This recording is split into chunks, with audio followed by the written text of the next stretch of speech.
Хайырлы кеш, хөрмәтле телевизор караучылар, Мөслим телевидениесе үзенең тапшыруларын башлый.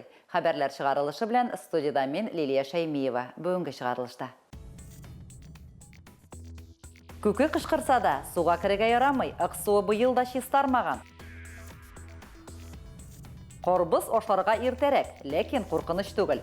Өлгергән корбыз ялтырамый.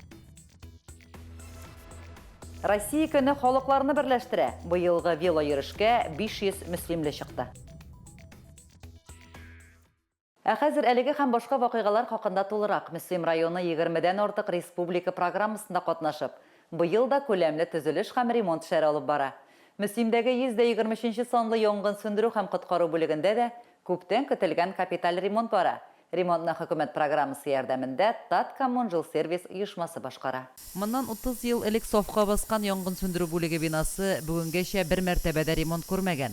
Быел бинада капиталь ремонт бара. Ремонт барышында җиһазлар, инвентарь сатып алу һәм территорияны төзекләндерү дә күздә тотыла. Ремонтны июль азагына кадәр төгәлләргә җыеналар. Бу ремонтны бик күптән көттек инде. Аллага шөкер, менә килеп җитте безгә дә ул ремонт. Мөслим районында шушы здание гына почти калган иде инде иске. Алла бирсә киләчәктә бөтенләй бер егетләр өчен бөтен уңайлыклары булган пожарный часть ремонтланып бетәчәк. Газоннар, коймалар була, шлагбаумнар, Алла бирсә асфальтлар. Бүлекнең түбәсе өр-яңадан ябылган, бина җылытып ташланган, хәзер инде фасад эшләре төгәлләнгән. Бинада тәрәзәләр һәм ишекләр дә алыштырылачак. 20ләп бүлмә бар, аларда да ремонт эшләре башкарыла. Бүген бинада эчке эшләр бара. Работу начали в марте. Работа идет все слаженно. Все, вот полы заливаем, все отделка, все сделано. Все, весь процесс идет капитальный ремонт. Укладываемся все в срок. Моңарчы идәнгә кайбер бүлмәләрдә плитка ябыштырылган, кайсы линолеум токта белән эшләнгән булган. Хәзер идәнгә тулысынча плитка ябыштырылачак. Электр үткәргечләр алыштырыла. Ремонт барышында башка уңайлыклар да ясалачак. Бинада 2 юыну бүлмәсе бәдрәф булачак. Лилия Шәймиева, Динар Нуретдинов, Мөслим телевидениесе.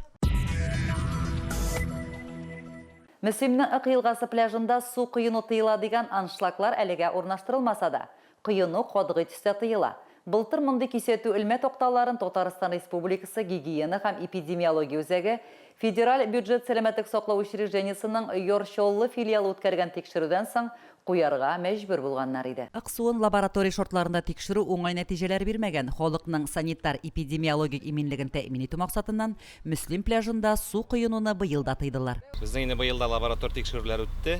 Тикшерүләр үткәннән соң инде су керү тыела торган нәтиҗәгә килделәр. Шуңа инде су керүләр тыелсын иде инде, балаларга да әйтсеннәр иде инде, су кермәсеннәр иде. Бассейннар шәп торачак. Шуңа халыкка әйтер иде, бассейнда керсеннәр, балаларны да шунда йөртсеннәр иде. Тыелган урында су керүчеләргә штраф салына. Пляжда су сыйфатына производство контроле алга табада дәвам итәчәк. Кайберәүләр пляжда гына су керергә ярамый дип уйлый. Гомумән Ык елгасында халык яратып су коена торган урыннарда да су коену тыела. Хәзерге вакытта пляжны безгә бит инде йөргә кушмыйлар, пычрак диләр бит инде су ярамый. Без бит инде үзебезнең гигиенаны да саклап, белеп, кергә тиеш бит инде балалар бездә бар. Аларның да сәламәтлеген уйларга тиеш бит инде. Үзебез белгән, чиста гигиеналы урыннарда, пляжларда белеп, барып, су кереп, су коенып, рәхәтләнеп кайтсак яхшырактыр була дип уйлыйм. Так, лето ждем, как говорится, купаться. Редко ходим, но ходим. На пляж у нас, на пляже нет, правда. Пруд. Аксуының лаборатор анализы гомуми суның сыйфатын күрсәтә.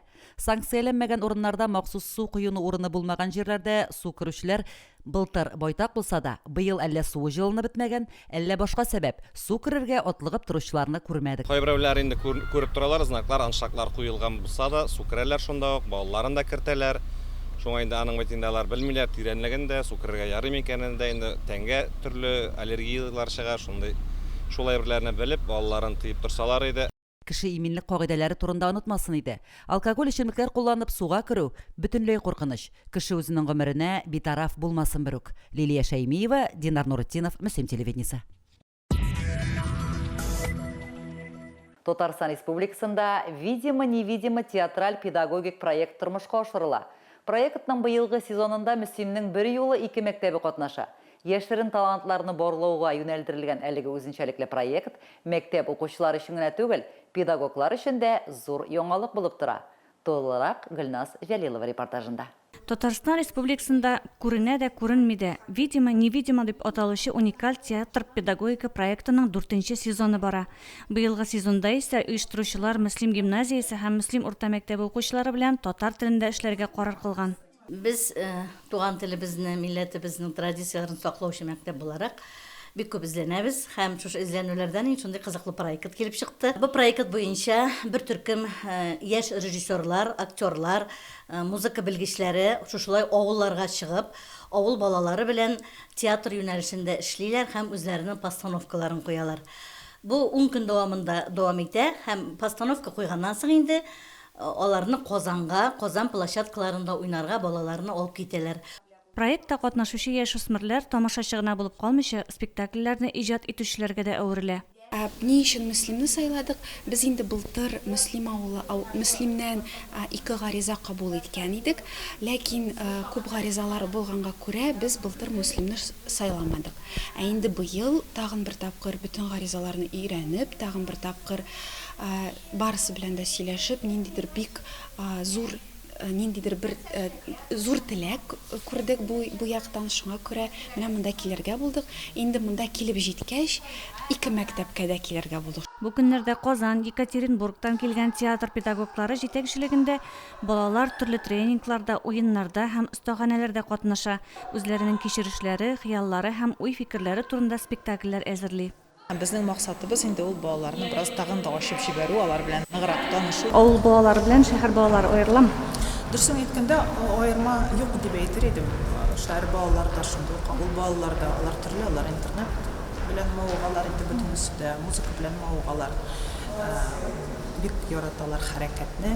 Шуңа күрә аерма минем өчен юк кебек. Монда бердәм үзенчәлек, алар ирекле рәвештә татарча сөйләшәләр. Бу инде зур өстенлек. Проектның иҗат җимешләре премьерасы Мөслимдә әти-әниләр, укытучылар һәм дуслар өчен узачак. Соңыннан әлеге спектакльләр Казандагы 1000 театр мәйданчыгының профессиональ сәхнәсендә тәкъдим ителәчәк. Гөлназ Җәйлова, Динар Нуртдинов, Мөслим телевидениесе. Агачлар шаулап яфрак ярган, беренче хуш исле чәчәкләр белән табигать уянган. Иң матур, иң ямьле чакны кайберәүләр куркып кына каршы ала.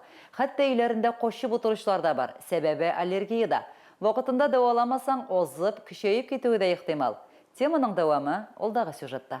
Аллергия белән җир йөзендә һәр 4нче кеше интегә замана авыруыннан дәва юк ди табиблар. Аны бары тик кисәтеп һәм күпмедер вакытка булдырмый калып кына була. Яз көннәрендә, яз вакытында менә һәр безнең җәй башы җитте инде. Бик күп аллергик ширләр кузгалады бит, бу күп очракта бәйле инде. Тополь мамыгы белән алмага чәчкә атканда, төрле үләннәр чәчкә атканда шушындай ширләр кузгалу бик мөмкин. Беренче признаклары бу төш күрү, күздән яшь агу, тәнгә төрле топлар чыгарга может. Бик авыр формаларында, ул тынжылуларында кысылган может. Лечениесі да төрле дип әйтәсе килә. Бер лечение бер кешегә килсә, икенче кешегә килешмәскә может. 3нче елна аллергия белән груша ашаганым. Груша ашаганнан соң аллергия чыкты. 4 ай интектем. Кеше белән дә киңәшләшмәдем, үзем эчтем, үзем бетердем, белмим. Аллергия симптомнары бераз ОРВига охшаш, әмма температурасыз уза. Организм аллергия белән очрашкач катыра көрәшә башлый. Нәтиҗәдә ул сәламәтлектә чагыла, томау төшә, борыннан ага, күзләр кызара, яшь ага. Агачлар чәчәкләр ата, кеше басуда күп йөри, бакчада эшләйләр. Үләнде тоткач күзләренә тотыналар. Аллергия нык күп. Бала кешеләрнең күбрәк обращаться итәләр, кабаклары шешеп, күзләре йомылганчы була, ширкән тешләгәнгә дарулар язабыз, лечить итәбез. Авылда эшләгәндә күземә шук кергәне, бу Мөслим больницасын посоветовали. Күземнән шукны алдылар, больницага килгәч аллергия булса да монда карыйлар. Аллергия вакытында күзләрем бик нык кычты, аллергия булганда да монда киләм, карыйлар, терелтәләр. Кешедә бер юлы берничә аллергия булырга мөмкин. Аллергияга иммун системасы какшаган кешеләр тиз бирешә, аеруча балалар, яшьләр интегә. Аллергия дигән шей нык тарала азагы елларны. Күбәя саны балалар арасында да. Чөнки әниләр авырлы чакта аллергия кичерә башлыйлар. химия киябыз, химия ашыйбыз, химия сулыйбыз. Пищевую аллергию вызывает и усиливают фрукты ярких цветов, и овощи, кызыл, оранжевый төстәгеләр. Андый балалар, аның әниләре белә инде нинди диетаны кулланырга, нинди диета тотырга. Аллергиядан даруханәдә бик күп препаратлар тезелеп киткән, хәтта табиб ярдәменнән башка да алып эшәргә мөмкин. Әмма аның файдасы вакытлыча гына. 2нче елга чир тагын әйләнеп кайта. Җитмәсә, симптомнар да көчәя. Аллергиядан дәвалануга бик җитди карарга кирәк. Урман паркларда йөрү киңәш ителми, фатир тәрәзәсендә ачмасан хәерлерәк. Һич юкта юш марлелеп куярга була. Лилия Шаймиева, Динар Нурутдинов, Мөслим телевидениесе. Күзләрне кызыктырып кибет киштәләрендә карбызлар пәйда булды. Улысы да кешесе дә карбыз сайлый. Аларны әле ашларга ярыймы? Әллә бу вакытта тизрәк өлгерсеннәр дип, җиләк җимешләрне тоташ химия белән туендырганнармы? Әлеге сорауга җавапны безнең иҗат төркем эзләде. Карбызларны ел әйләнәсе ашларга мөмкинлек булган заманда яшибез. Әмма сатып алыр алдыннан җимешнең кайсы илдә үстерелгән булуы белән кызыксынырга кирәк. Июль аенда карбызлар Израиль, Бразилия, Панамадан гына китерләргә мөмкин. Россиядә карбызлар августта гына старт ала. Кибетләрдә күпләп арбуз саталар. Бәяләргә килгәндә инде бәяләр төрле магазинда төрлечә. Мәсәлән, 45 сумга да бар, 65 сумга да бар, 100 сумга да бар. Белгечләр әйтүенчә, август аенда Әстерхан, Краснодар, Урта Азия карбызлары пәйда була. Әле үзебезнекеләр өлгермәгән. Ашасак, агулануын агуланмасбыз, әмма ләззәтле дә булмас. Карбызлар бүгенге көндә бик татлы түгелләр әле. Иртә карбыз һәм кавын сатып алмагыз. Тизрәк өлгерсен өчен аларны азотлы ашламалар белән тукландыралар. Шуңа күрә аларда нитратлар булырга мөмкин. Карбызны сайлаганда коры койрыкка игътибар итәргә кирәкми. Күпләр моны дөрес өлгерү тамгасы дип саный. Ул 3-4 көндә кибә. Әмма карбызга сугып карарга кирәк. Карбыз өлгергән икән, тавышы тынык, өлгермәсә яңгырап тора. Безнең бәләкәй чагында алар бик сирәк, сезон вакытында гына була торган, хәзер ел айнасында була. Хәзер кайта башлады менә арбузлар. Мин бик нык арбуз яратам. Әти миңа һәр көне арбуз алып кайта.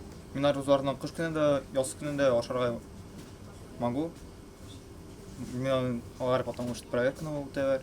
Укулашам, фруктарны мин бик яратам. Кибетләрдә ел әйләнәсе җиләк-җимешләр, экзотик җимешләр дә сатуга чыга. Аларның идеаль ялтыравыгы куркытмасын дип белгечләр. Җимешләр озаграк саклансын һәм матур итеп ялтырасын өчен аларны химик состав белән майлыйлар диләр. Бу алай түгел. Аның куркынычсыз булуы лабораториядә уже тикшерелгән. Шуңа күрә алма яки апельсин өслегендәге ялтыравыкларны күрәсе икән, аларны просто әйбәт итеп юырга кирәк. Җиләк-җимешләрне бигрәк тә кибеттән алынганнарын яхшылап юарга онытмагыз. Карбыз алырга уйлагансыз икән, белеп торыгыз, өлгергән карбыз ялтырап тормый, тонык, ләкин сызыклары ачык булырга тиеш. Карбыз кавынны нәниләргә бары тик өлгерү сезоны, ягъни август ахыры, сентябрьдә гына ашатырга ярый. Кисәр алдыннан аларны яхшылап юарга кирәк. Бу пычракны гына түгел, туфрактан сеңгән нитратларның калдыкларын юып төшерүгә дә ярдәм итәчәк. Лилия Шаймиева, Динар Нурутдинов, Мөслим телевидениесе. Россия көне уңайына Мөслимдә велойөреш узды. Чара кояшлык ял зонасында узды. Велойөреш Татар ихатасында старт алды.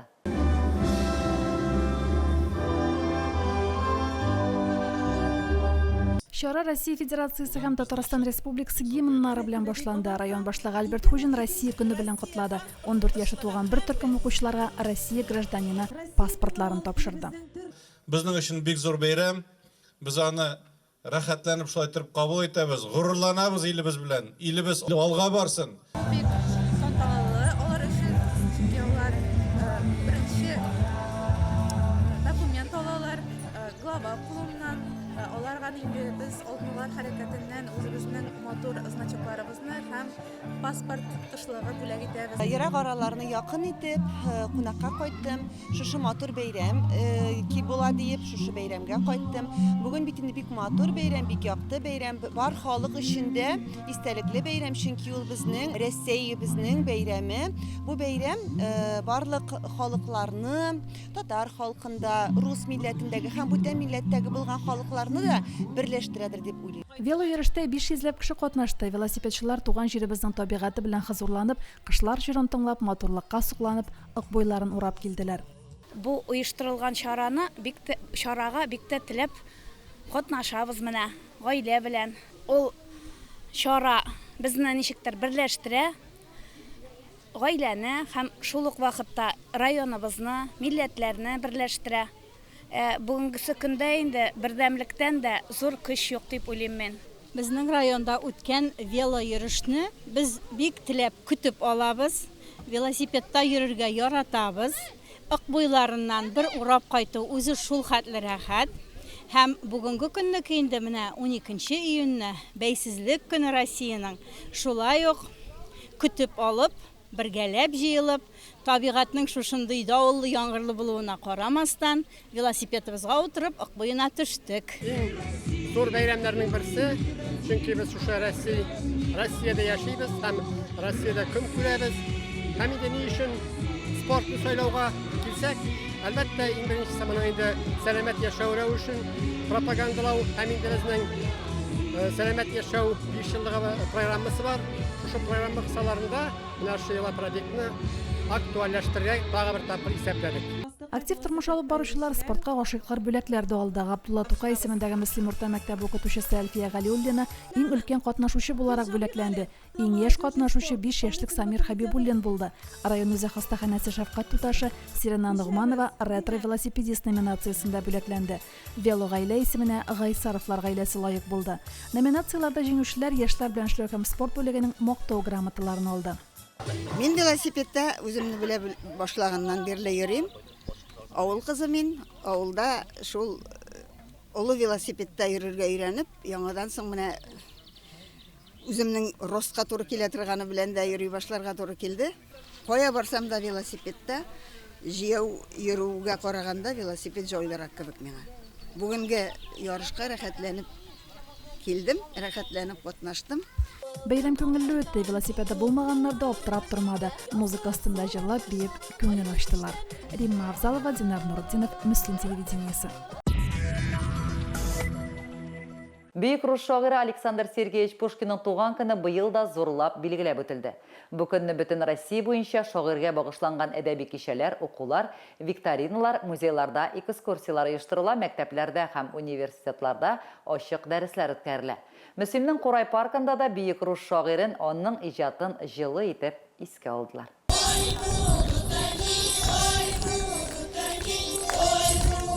Пушкин әкиятләре битләре буйлап исемләнгән чараны район мәгариф бүлеге белән берлектә районның рус теле һәм әдәбияты методик берләшмәсе оештырды. В 1799 году великий поэт и писатель Александр Сергеевич Пушкин, чье творчество явилось фундаментальной основой для современного русского языка. Этот день объединяет всех, кто ценит и любит литературу, ценит нашу культуру. Русский язык – это язык межнационального общения для всех народов и народностей, проживающих в России, что особенно значимо в год единства народов России. Шурада мәктәп яны лагерьларына йөрүче балалар да кунак булып чакырылды. Балалар бөек рус шагыйре Александр Сергеевич Пушкинның мәшһүр әкиятләре белән таныштылар. Геройлар һәм аларның гамәлләре турында үз фикерләре белән уртаклаштылар. Сегодня праздник, сегодня день великого русского языка, сегодня отмечается день Александра Сергеевича Пушкина. Я очень люблю его творчество и сам вдохновляюсь им. Русский язык является языком межнационального общения, с помощью которого связываются народы и нации, живущие в России. Җирлегебездә яшәүче барлык балаларны, әти-әниләрне, коллегаларны һәм гомумән барлык халыкны рус теле көне белән котлыйм. Һәр кешенең күңелендә матур сүзләр ятса иде. 4 мәйданчыкта мастер-класслар да эшләде. Балалар бик теләп үзләренең яраткан әсәрләре буенча персонажлар ясады. Яраткан персонажларны буяу мөгаен иң кызыклы мизгелләрнең берсе булгандыр. Лилия Шәймиева, Динар Нуртдинов, Мөслим телевидениесе. Һәр картина аерым тарих, һәр полотно рәссамның йөрәге аша узган хатирәләр чагылышы. Мөслим туган якны өйрәнү музеенда ачылган Рөстәм Шәһиев күргәзмәсе дә томашачыларны меңләгән чакрым ераклыктагы Чукотка җиренә сәяхәткә чакыра. Анда яшәүче халыкның тормышын, мәдәниятен һәм табигать гүзәллеген яңача ачып бирә. Мөслим туган якны өйрәнү музеенда үзенчәлекле иҗат кичәсе узды. Биредә рәссам Рөстәм Шәһиевның картиналар күргәзмәсе ачылды. Авторның әсәрләре тамашачыны ерак төньякка, Чукотка халкының көнкүреше, мәдәнияте һәм табигать дөньясына алып керә. Название выбрал «Бескрайние просторы Родины». Потому что я очень много лет, около 20 лет, жил на Чукотке. Это крайний северо-восток. Это очень интересный народ, живущий на севере, очень добродушный, гостеприимный. Жанр мой любимый – это, конечно, портрет.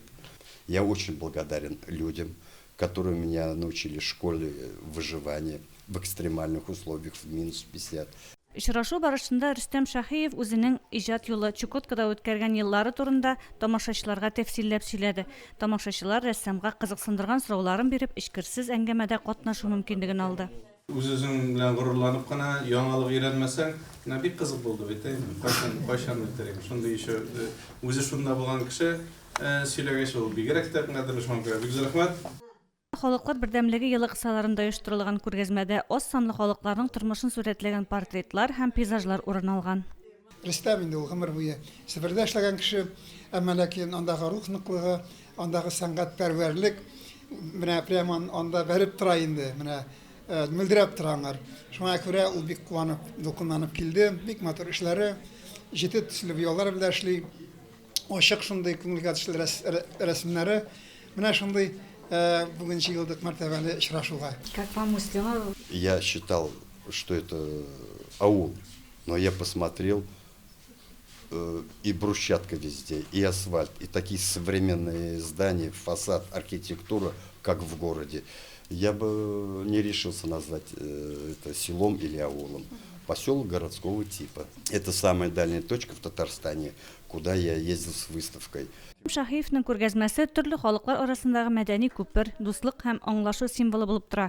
Мондый иҗат киңлекләре аша без бер-беребезне тагын да яхшырак аңларга, төрле мәдәниятләрне хөрмәт итәргә өйрәнәбез. Гөлназ Җәлилова, Динар Нуртдинов, Мөслим телевидениесе. Офык мәктәптән тыш эшләр үзәгендә балаларның буш вакытларын кызыклы һәм кызыктыргыч итеп үткәрү максатында төрле түгәрәкләр эшли. Төрле юнәлешләрдә эшләүче 8 түгәрәктә бүгенге көндә 300-гә якын бала шөгыльләнә. Тулырак Фәридә Гайнетдинова репортажында. Яңа уку елы башыннан мәктәптән тыш эшләр үзәгендә тагын бер кызыклы юнәлеш барлыкка киләчәк. Ул нарды уены түгәрәге. Бүгенге көндә Мөслим үзәгендәге мәктәпләрдә укучы балалар нарды уены нечкәлекләренә өйрәнә башладылар инде. Март айынан безнең үзәккә 6 нард җыелмасы кайтты. Шул җыелмалар белән без райцентрдагы 3 мәктәпкә белем бирә башладык нарды буенча. Мәктәпләрдә белемнән алгач укучылар анда инде без турнирлар ясадык. Һәм инде шул турнирларда 1-нче, 2-нче, 3-нче һәм 4-нче урын яулаган балалар инде бүген җыелды безнең үзәккә. Школьная лига нардта катнашырга, бу безнең финал. Нард уены нечкәлекләренә балаларның үзәк хезмәткәре Андрей Митрофанов өйрәтә. Түгәрәккә йөрүче укучылар нарды уенының кагыйдәләрен һәм җиңүгә илтүче төп алымнарны өйрәнәләр. Уен ярдәмендә балаларның логик фикерләү сәләте үстерелә. Аларга буш вакытларын файдалы һәм кызыклы уздырырга ярдәм итә. Начали мы с длинных нард и решили пройтись по всем школам. Ребята есть сильные, будем готовиться и к дальнейшим соревнованиям. Очень много на самом деле турниров есть. Наши ребята ездили и в Казань на Кубок Раис Татарстана. Вот 2 сильных ребят мы отправили. Очень хороший опыт. Без март аенда шөгыльләнә башладык нарды белән. Миңа ул бик ошый. Минем әтиәниләремә дә ошый. Без менә бүген турнир мешкольный. Нарда уенын үз итүче укучылар республика спорт ярышларында үз көчләрен сынап карадылар инде. Бойлар сапасында узган Татарстанның җәйге кубогы республика спорт ярышларында 7 кешедән торган команда чыгыш ясады. Укучылар үз яшьләшләре арасында матур нәтиҗәләргә ирештеләр. Киләчәктә нарда уенын үзләштерүче укучылар саны тагын да артыр дип көтеләр мәктәптән тыш эшләр үзәге хезмәткәрләре. Аларга уңышлар телибез. Фәридә Гайнетдинова, Динар Нуртдинов, Мөслим телевидениесе. Әлегә шулар, мен Лилия Шәймиева сезнең белән саубуллашып торам. Исән-имин булыгыз.